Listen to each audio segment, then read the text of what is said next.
Profit यानी लाभ होती हैं और लॉस यानी क्या होता है बेटा, L O double S. Loss यानी होता है हानि।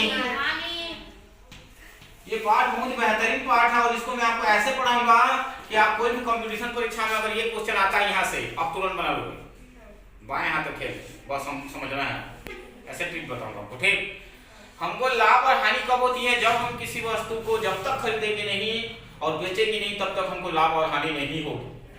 तो लाभ हमें प्रॉफिट कब होती है, अगर मैं किसी वस्तु को एक पेन को 5 रुपया में खरीदता हूँ, अगर मैं उसको 10 रुपया में बेचूंगा तो मुझे क्या हो गया, लाभ। और 10 रुपया में खरीदा हूँ 5 रुपये बेचूंगा तो मुझे क्या होगा, हानि। जब तक हम किसी वस्तु को खरीदेंगे नहीं और बेचेंगे नहीं तब तक मुझे लाभ नहीं होगा। मेरी बात ध्यान देना, और हानि नहीं होगा। मैं एक एग्जांपल दिया था आपको कि आप रास्ते में जा रहे हो, आपको 2 रुपया मिला, आपको लाभ होगा या हानि होगा? हाँ देखिए, हमको ना तो लाभ होगा ना तो हानि होगा। वो पैसा हमारा नहीं है, हम किस वस्तु को ना तो बेचे हैं ना तो हम किस वस्तु को खरीदे हैं, इसलिए हम ना तो लाभ होगा ना ही हानि होगी। वस्तु को जब तक हम खरीदेंगे नहीं बेचेंगे नहीं तो हमको लाभ और हानि, प्रॉफिट और लॉस नहीं होगा। मेरी बात ध्यान दीजिएगा। तो चलिए देखिए, प्रॉफिट यानी लाभ। लाभ हमें क्या होगा, देखिए मैं किसी वस्तु को 5 रुपया में खरीदा हूं, सेलिंग प्राइस इंग्लिश में बोलते हैं SELLING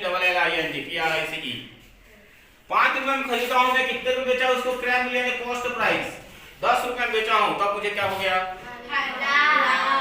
ध्यान दीजिएगा। मैंने 5 रुपया नहीं सॉरी खरीदा, पहले मैंने 10 रुपया में खरीदा, उसको 5 रुपया बेचा। मान लीजिए 10 रुपये खरीदा हूं, उसको मैं 50 रुपया में बेचा हूं, तब मुझे लाभ होगा ना। खरीदूंगा तब तो उसको बेचूंगा। मैं 10 रुपया खरीदा, कितने में बेचा मैंने, 50, मुझे क्या होगा बेटा, प्रॉफिट होगा। प्रॉफिट माने लाभ। तो लाभ यानी क्या हो गया, लाभ वाला फार्मूला क्या हो गया बेटा, विक्रय मूल्य ऋण क्रय। हमें प्रॉफिट कब होगा, ये देखिए, विक्रय मूल्य यानी किसी वस्तु को कम, यहाँ देखिए कम कीमत में खरीदा हूं, यानी विक्रय मूल्य जब क्या से बड़ा होता है, क्रय मूल्य से बड़ा होता है, तब हमें क्या होती है बेटा, प्रॉफिट, लाभ। तो विक्रय मूल्य यानी सेलिंग प्राइस, SP शॉर्टकट में, सुपरिटेंडेंट पुलिस, वो देखिए SP ना, सेलिंग प्राइस समझना। ऋण क्या होगा, क्रय मूल्य। ये देखिए क्रय मूल्य यानी होता है हमारा कॉस्ट प्राइस, इसको क्या लिख सकता हूं बेटा, CP। तो हमको प्रॉफिट का जो फार्मूला मिला PROFIT, प्रॉफिट का फार्मूला मिला SP माइनस क्या होगा, CP। याद होना चाहिए, शॉर्टकट फार्मूला। लाभ यानी क्या होगी, SP minus CP, commissioner police, superintendent police. ठीक है, ठीक इसी प्रकार से बेटा लॉस, LOSS, लॉस यानी हानि होता है। तो हमें हानि कब हुआ, जब हम किसी वस्तु को 10 रुपया में खरीदा हूं और 5 रुपया में बेच रहा हूं। टमाटर खरीदा हूं 10 रुपया में, सड़ गया, कैसे करूंगा, 5 में बेचना पड़ रहा है, मजबूरी है।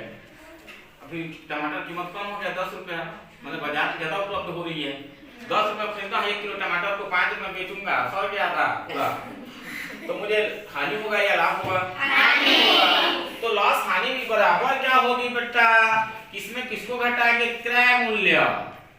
क्या में घटाएंगे, क्रय मूल्य। इसको क्या बोलते हैं इंग्लिश में, कॉस्ट प्राइस। तो यहां से देखिए आप इसको CP लिख सकते हो, CP माइनस विक्रय मूल्य। तो विक्रय मूल्य यानी क्या होता है, SP। ये हो गया, क्लियर हो गया। हमने उस वस्तु को 10 रुपया में खरीदा था और 5 रुपया में बेच दिया, कितना रुपया का हानि हुआ रे, 5 रुपया का हानि हो गया। तो हमारा लॉस जो हानि कब हो गया बेटा, जब क्रय मूल्य विक्रय मूल्य से क्या होता है, बड़ा होता है। दूसरी भाषा में क्रय मूल्य से क्या होता है, विक्रय मूल्य, क्रय मूल्य विक्रय मूल्य से क्या होता है, बड़ा होता है। कॉस्ट प्राइस जो है सेलिंग प्राइस से क्या होती है, बड़ा होती है, तब हमें क्या होता है, हानि होती है। मेरी बात समझ में आया? ये सीधा आपका कॉन्सेप्ट है, अवधारणा एक चीज बता रहा हूँ जो पिछले कक्षा में आपने पढ़ा है। ठीक है, उसके बाद इसका अंदर लूंगा मैं, समझाऊंगा पूरा। दुनिया ये केवल ट्रेलर है, अभी पूरा फिल्म दिखाएंगे। क्या दिखाएंगे? कोई पिक्चर आता है तो दिखाता है ना झलक, फिल्म देखते हो ना टीवी में दिखाता है ना, जी सिनेमा जो उसमें आया जो गया तो थोड़ा झलक दिखलाता है, तो थोड़े सा और देखने जैसे जिज्ञासा बना रहता है ना, अरे थोड़ा सा और बता तो मजा आ जाता वाला। तो ये सिर्फ एक ट्रेलर है। क्या है? ट्रेलर। अभी क्या बताएंगे? पूरा फिल्म बताएंगे। तो इसका ट्रेलर फार्मूला क्या हुआ कि नहीं हुआ? एसपी लॉग बराबर प्रॉफिट बराबर क्या होगा? SP minus CP. लॉस बराबर क्या होगा? CP minus SP. फार्मूला याद करने का तरीका। ठीक, सबको क्लियर हो गया? ओके हुआ कि नहीं हुआ? डन। बेटा बंद कर।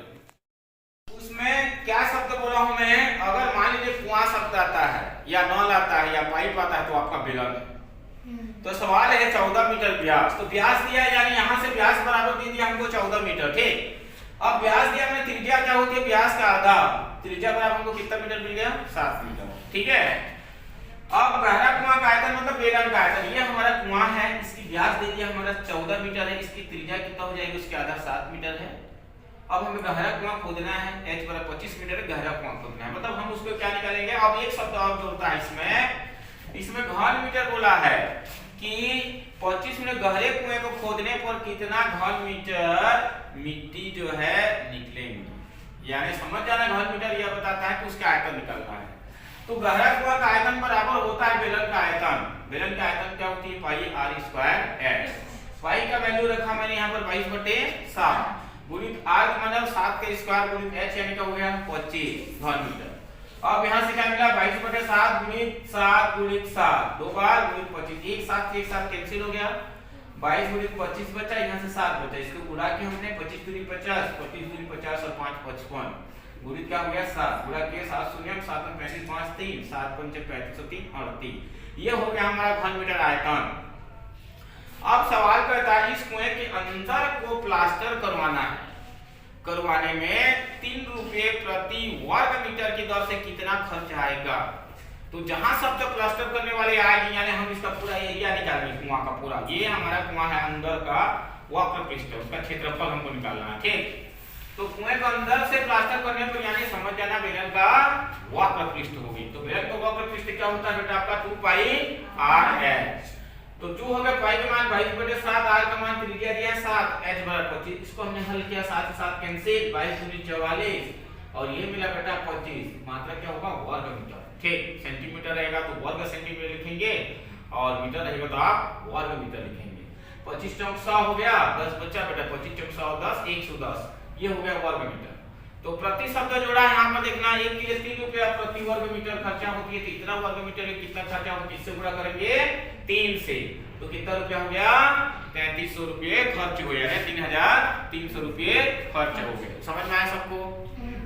ठीक, ये इंपॉर्टेंट सवाल है, ऐसा सवाल आप क्लास 10वीं पढ़ोगे, 10वीं पढ़ोगे, 9वीं पढ़ोगे, फार्मूला याद रखना बेटा, ये ऊंची क्लास में काम आएंगे आपके।